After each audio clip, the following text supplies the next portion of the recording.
Alright guys, here is everything that I'm gonna be using for my no-knead bread. I'm gonna start with Kamut flour, Wholegrain spelt flour, water, oil, porridge oats and oat bran. We're gonna use a bit of sugar, salt. Obviously we're gonna need some yeast and something that's completely optional, flax seeds. You can use other seeds or you don't need to use any seeds at all. Okay, let's clean up. Also with the flours, you can use any flour you want. You don't need to use the flours that I've used, but you need to bear in mind that every flour will absorb different amounts of water, so the proportions that I will give you in the descriptions are going to be different. Now, we're going to add some water to the yeast just to test if it's still active. I'm sure there are more effective ways of doing that, instead of using that small spoon and trying to add the water. Anyways, yeah, I did it this way. Now, we've got the water, but for the yeast to feed itself, we need to add something else. We need to add flour.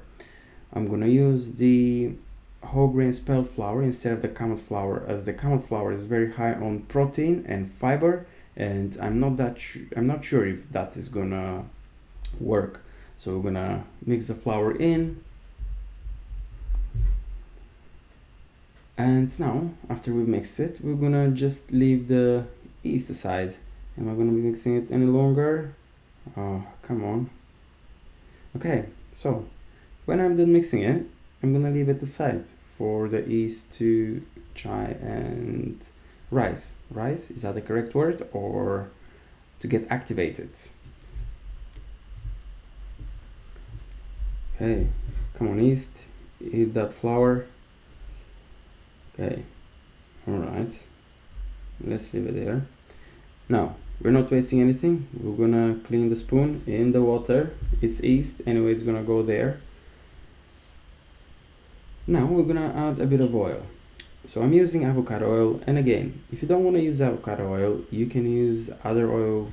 You can use olive oil, you can use rapeseed oil, any oil. I just choose to use avocado oil as I think it may be probably a bit more healthy. We're gonna add salt. Now from that camera angle, it looks that I'm adding a bit too much salt, but I can promise you that's not a lot. And now we're gonna add the flour and the other flour, and now we're gonna mix it. You don't need to sift it, you don't need to do anything, just add the flours in the water.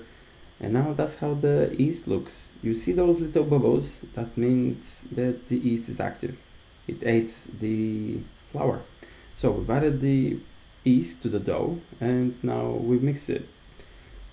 We're gonna leave it a little bit, we're gonna leave it aside, and now what we're gonna do, we're gonna blend the flax seeds.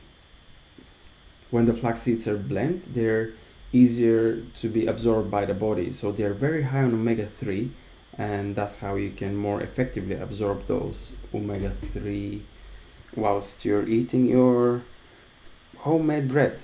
Now, we've tightened the lid and we've blended it. Now we're gonna add it to the porridge oats and the oat bran.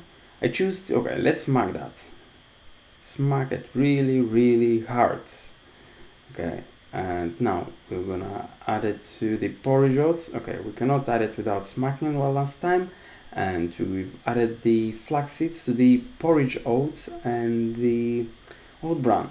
Oh, I've also added the sugar to the flax seeds when I was blending them. We've added all that now to the flour. I chose to add it to that step because if I added the porridge oats and the oat bran earlier, they would absorb too much water too early. So we've got our dough there. It looks it could look better, but at this stage that's how it looks.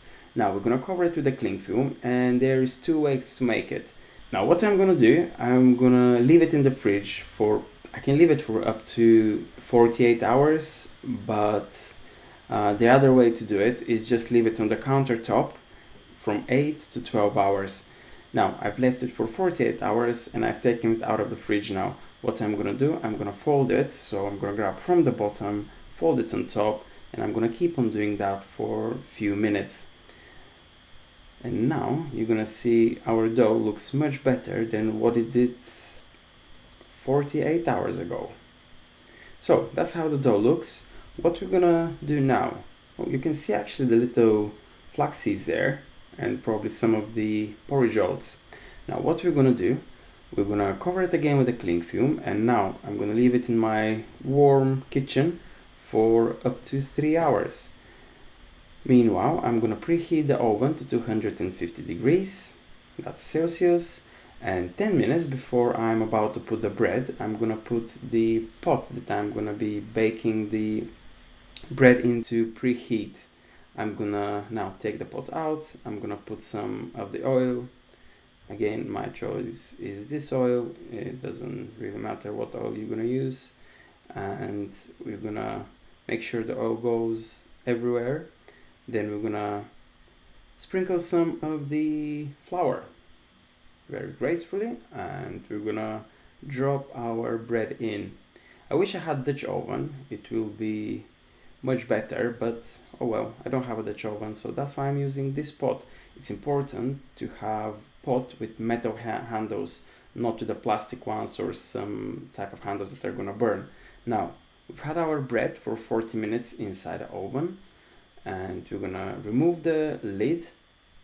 That's how it looks. It looks tasty. Now, we're gonna put it back in, we're gonna reduce the heat to 220, and we're gonna leave it for another 20 to 25 minutes. And then we're gonna take it out, and that is how it looks. I can tell you, it just tastes delicious, especially when you toast it. And if you add some cream cheese, actually you can see my cream cheese in one of my previous videos. Alright guys, see you in the next one. Bye bye.